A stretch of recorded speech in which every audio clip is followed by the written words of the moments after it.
Okay, so this is an investigation of redox reactions experiment for Gen Chem 2. And part A says to obtain strips of 3 different metals. And we've got strips of copper metal, strips of zinc metal, and a couple of iron nails. Okay, so this is our setup of our strips. It also says that we are going to have 3 metal solutions that show positive 2 ions. We have zinc nitrate, 0.1 molar zinc nitrate, that's zinc 2+. We have 0.1 molar copper nitrate, copper 2+. And we have 0.1 molar ferrous ammonium sulfate, which is iron 2+. Okay, so we have those solutions. And I've made, here we've got 2 test tubes with the zinc 2+ in it. That's a colorless solution. We have 2 test tubes with the copper 2+ in it. That's the pale blue solution.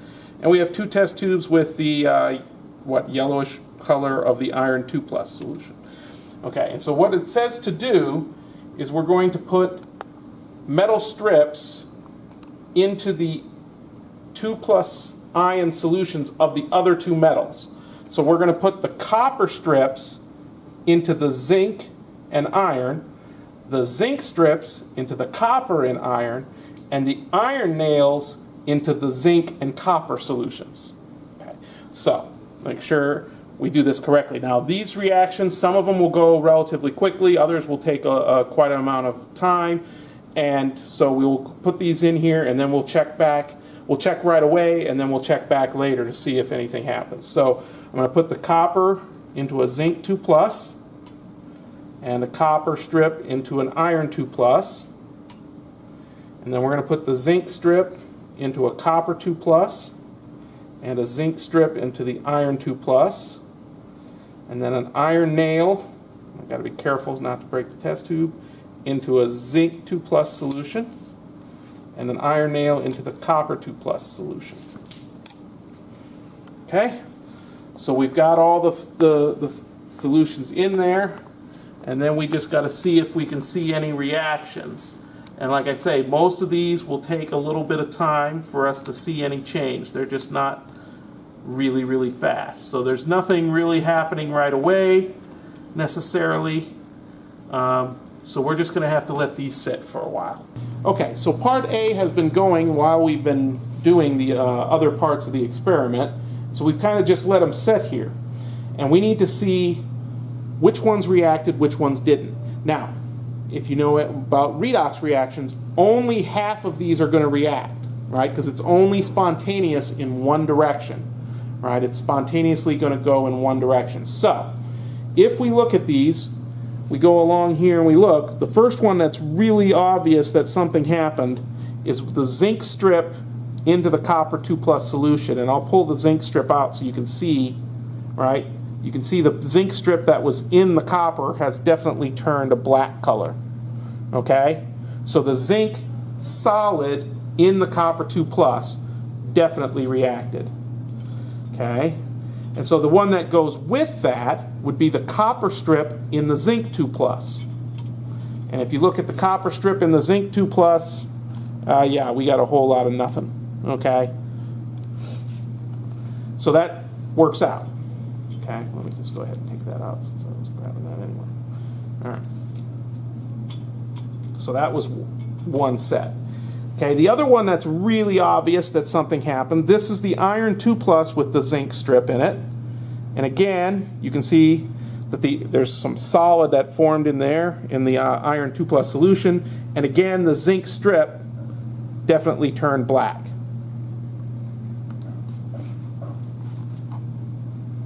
Okay, so that's iron with the zinc strip, the iron 2+ with the zinc strip. So we should also look at the iron nail in the zinc 2+ solution, and no change in the iron nail, and no change in the solution, so nothing happened.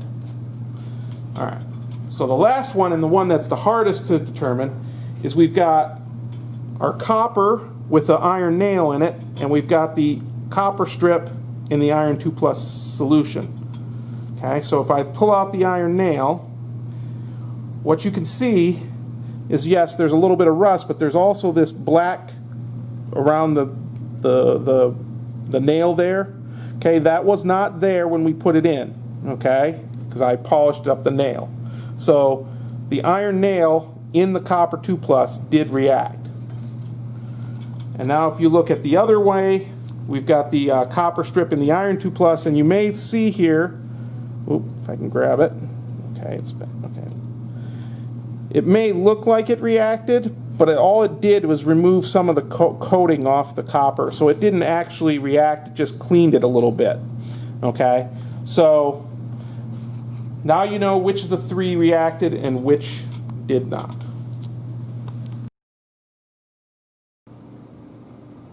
Okay, so part B says that we're going to attempt to dissolve a small piece of each of the three metals in 6 molar hydrochloric acid. So I have a bottle of 6 molar hydrochloric acid. And I've already put some into 3 different test tubes here. And so the first test tube, I'm going to add some iron filings. Okay, so a little bit of iron. In the second one, I'm going to add some zinc mesh.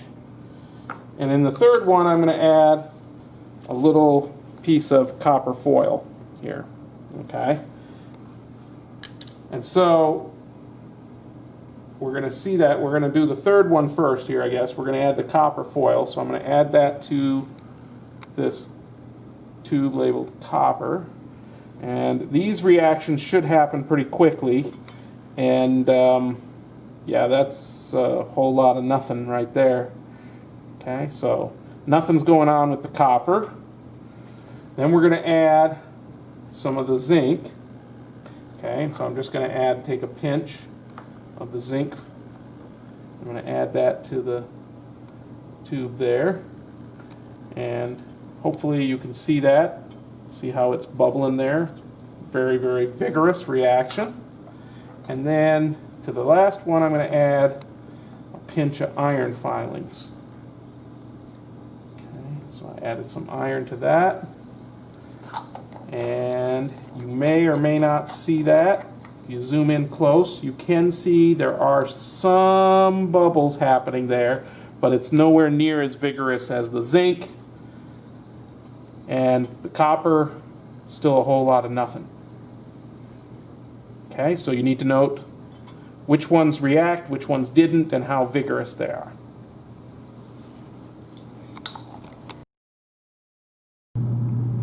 Okay, so now we're on to part C. And part C, step 1, we're not doing any reactions in step 1. We are just observing the color in the hexane layer. But first we got to figure out where the hexane layer is going to be. So in this test tube, I've got 1 milliliter of deionized water that I've put in there. And I'm going to add in a 1/2 milliliter of hexane, N-hexane. Alright, so I'm going to add in 1/2 milliliter or so. Doesn't have to be exact. I'm going to add that.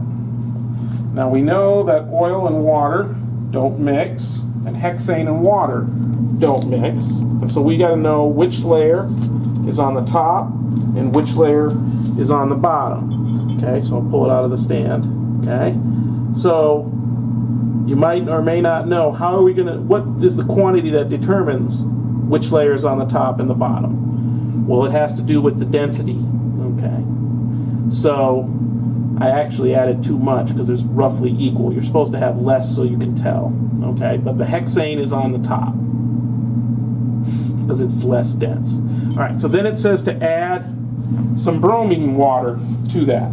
Okay, so we have a deal here that's bromine water, and the way you can tell it's bromine water is there's water, and at the bottom of the glass, I don't know if you can see it, there's a glob of elemental bromine. Okay, it's more dense, so it's floating at the bottom of the jar here. Now, bromine is nasty stuff. You do not want to breathe in elemental bromine. So we are doing this in the hood, and we've got the hood going. So I'm going to add a little bit of bromine water, so you can see the fumes coming out of there when I opened it. There are some red fumes. Okay, So I'm going to add a little bit of bromine water to that test tube. Okay, so I added a few drops of bromine water. That test tube. Okay, now you say the bromine water, right? Obviously it's going to go, some of the bromine is going to go into the water layer at the bottom, but what we're looking for is what is the color of the hexane layer, okay, for the bromine. Okay, so no reaction happened here. We're just looking for what the color is, so if we see it later, we can recognize it. Okay. Then it says to do the same thing in another test tube, but we're going to add iodine to it. So I've got to add a little bit of hexane to it. Maybe this time I'll get the right amount. Oh. Okay. So we added some hexane to this other test tube. Okay, so you can see there's a layer of hexane on the top of that test tube, on top of the water. So that's a little more definitive that the hexane is on top, because I didn't add nearly as much that time. Okay, and so now for that one, I'm going to add what's called methanolic iodine. And methanolic, all that means is that the I2 is dissolved in methanol, not in water. So it's not an aqueous solution, it's a methanol solution. All right, and again, we're not doing a reaction here. We are just trying to look for the color. Okay, so you can see it's already kind of a colored solution, and we're going to see what the color is in the hexane layer. So I'm again going to add some drops of this in here. Okay, I'm going to mix it up a little bit. Now you can see when the iodine is in the water layer, it has this yellowish color, I guess. But in the hexane layer, you can see that it's a purple color. Okay? So again, no reaction occurred here. All we're doing is partitioning the iodine between the two layers to look at what the color is. That's all that part C, step 1 is about. We haven't actually done any mixtures. All right, so that's kind of our reference point of those two. The color of the bromine in the hex layer and the color of the iodine in the hexane layer. All right, so now part C, step 2, we are going to do a reaction. I've got 2 more test tubes.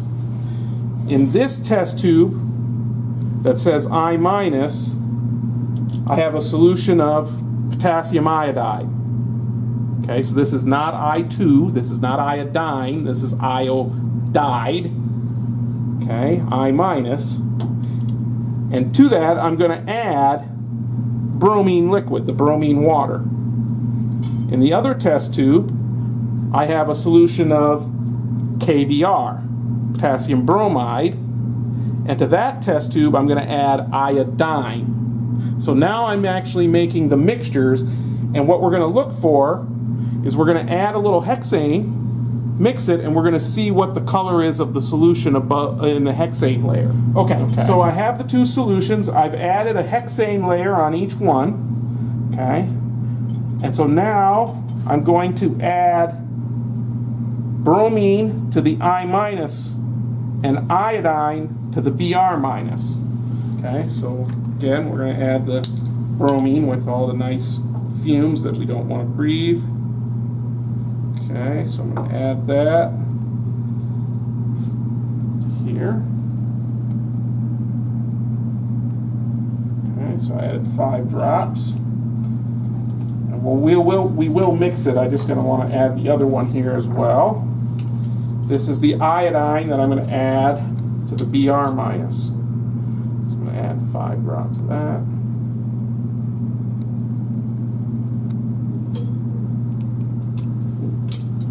Alright, so now we're going to mix these up a little bit.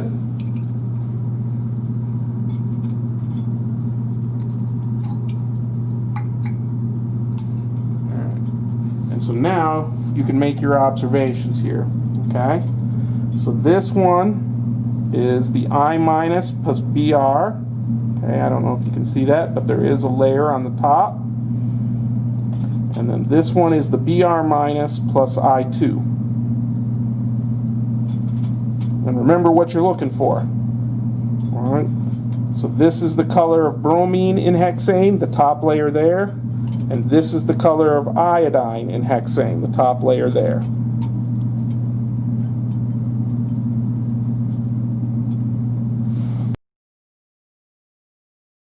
Okay, so now we're on to part D. And part D we're going to look at, we have a solution here of I minus, so it's still the Ki, 0.1 molar Ki. And we have a solution of Br minus, 1 milliliter.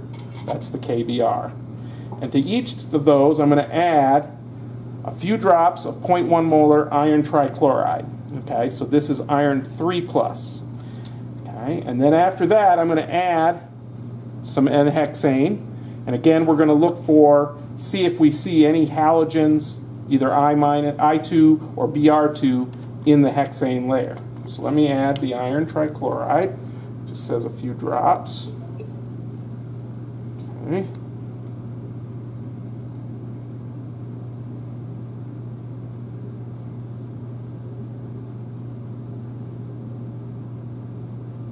So I added 3 drops to each one.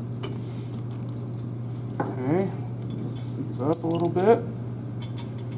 And then I'm going to add a little bit of hexane. Get a hexane layer on each one.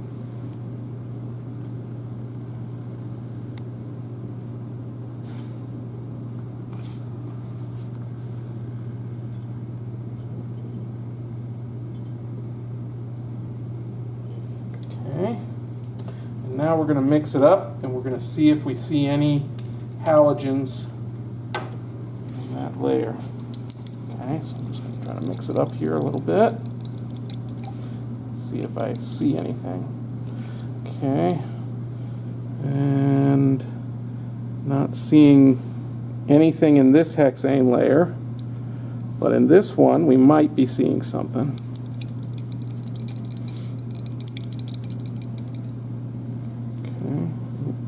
See if we can get the bubbles out of it. Okay, so can you see that? All right, so we got nothing on this one and something on that one. Now, just to remind you what that is. Okay, this is the Br minus over here. This one is with the I2 over there. Okay. All right, then it says in the second step of that we're going to do this reaction again, but instead of looking for the I2 or Br2, we're going to look for iron 2 plus, right? So if we start with iron 3 plus and it goes to iron 2 plus, we can also look to see if a reaction happens that way. So I've made up another test tubes that have I minus and Br minus in there. And so again, I'm going to add my iron trichloride to each one.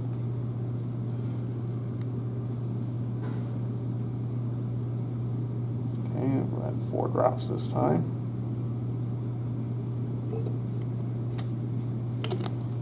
Okay, this time I'm not going to add the hexane, I'm just going to mix these up.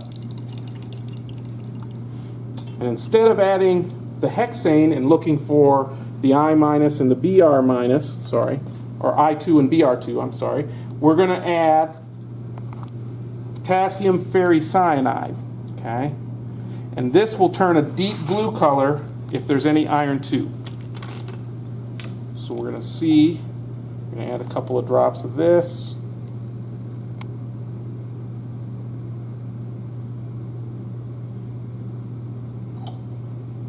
Okay.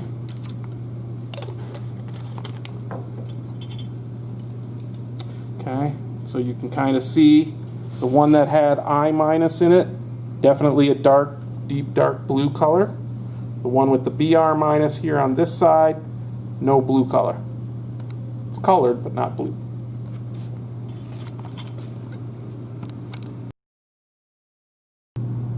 Okay, so now we're on to part E, and the first part says to do is we're going to put 1 milliliter of iodine in methanol that's already dissolved in methanol in this test tube. We're going to put 1 milliliter of the bromine water in this test tube, and then we're going to add a copper strip to each tube and shake for about 5 minutes, which we won't show the whole thing, obviously, but we're going to add in the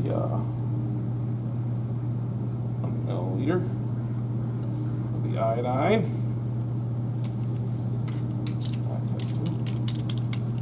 We're going to do, it's just always weird to see all that fumes coming out of the bromine water, but you know. Alright, milliliter. Okay, I'm just going to judge this by basically the same amount. It's about the same amount. Is that the same? Yep. Alright. Put a copper strip into each one. Stopper on it, each one, and then we're going to shake. All right, okay, so we've shaken these for about 5 minutes, and you can see the one that had bromine in it. Okay, so there's the copper strip. It says to remove the strip, so I'm going to do that with a set of tweezers. Strip out of there. Okay, and so you can see we have a nice solution there. You can note the color. Okay, and then with the I2 you can see we got some solid form, which it says, okay, if that's worked, the tests aren't going to work.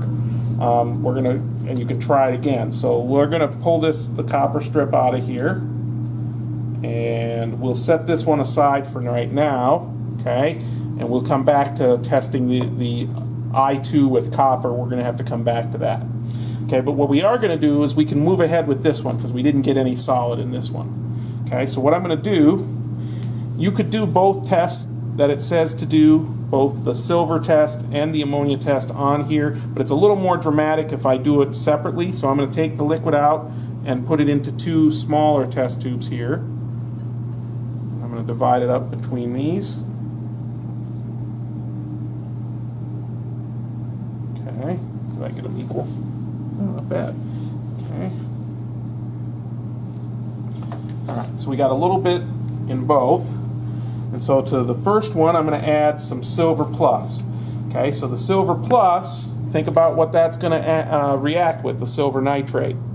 Okay, and what am I testing for here? Oh, this one. Okay. So we're going to add a couple of drops of that. Okay, so hopefully you saw that. All right. Alright, so it's definitely forming a solid there. Okay, and into the other test tube, I'm going to add some concentrated ammonium hydroxide or ammonia to it. And again, this stuff really stinks, so we're doing it in the hood. I'm going to add some of that, and we're going to see what happens to that.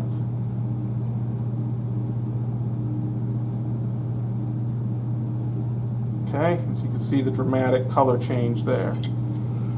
Okay. Okay, so we repeated our experiment and we still got solid. Okay, so we got solid here with the copper strip and the I2. All right, so what we're going to do is we're not just going to throw our hands up and say, okay, this is not going to work. We're going to do something different. Okay, we're going to pull the copper strip out. Okay, so let's see if I can get the copper strip out of here. Whoop, sorry. All right, so we've got a liquid and a solid. I'm trying not to mix it. And what we're going to do is we're going to try to draw off the liquid and put it into a smaller test tube, and we'll try to test the liquid. All right, so I'm going to try to draw off the liquid here.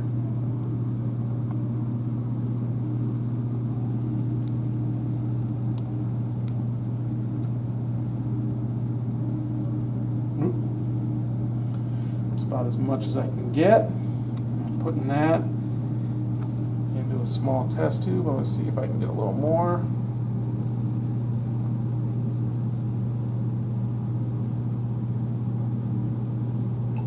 Okay, so we have a little test tube that has mostly liquid, but you can see it's still cloudy. So in order to make sure I can get it separated from the solid, I'm going to go ahead and put this in a centrifuge and spin it down and separate the liquid from the solid, the solution from the solid that's still in here. Okay, so I have my cloudy solution that I'm going to put in the centrifuge, and then and you always, when you use a centrifuge, you have to balance it, so I filled another test tube with essentially the same amount of water, and we balance the centrifuge here. So I put the water in number 1, and I put the stuff in number 4. Close the cover, and I'm going to spin it for 2 minutes.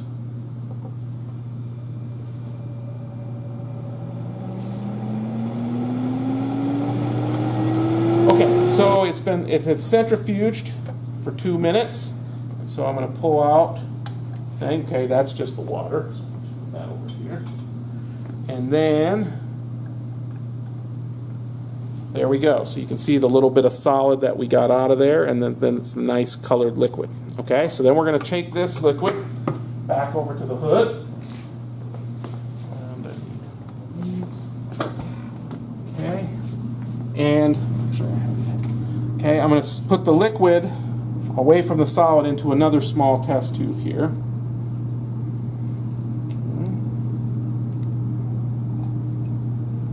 Whoop. We got enough in there to test. Spilled some. Okay. All right. So we've got this here to test, and so what I'm going to do is I'm going to add a little bit of my silver, and we're going to see if we get a solid form. All right. This is the reason why you have to get the solid all out of there, because we're not going to be able to determine if a solid forms if there's already solid present. So let's see if we can see if a solid forms here. Okay, so I've added some silver. Hopefully you can see. I'll mix it up a little bit. But hopefully you can see that it's cloudy, right? And when we centrifuged it, it was completely, there was no cloudiness at all, so we definitely have some solid in there.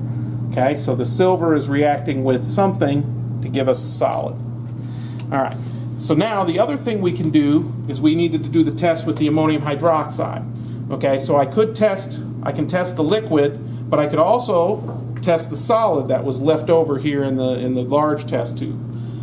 So let's test both. Okay, so let's add some ammonia to this solid and see what we get. Okay. Okay. What do you notice? You can see a nice blue color, right? Which means it's not as dramatic as the one when we had the bromine, but it's still a nice dark blue. And if I want to try to test the liquid that has the little bit of solid in there, let's see what happens with that. Okay, nothing really happened with that one. So, what does that mean? Well, it means that we had 2 positive tests for each one. Just the silver was a positive test on the supernatant, the liquid part, and the ammonia test was positive for the solid. It dissolved the solid, but it did turn a nice blue color.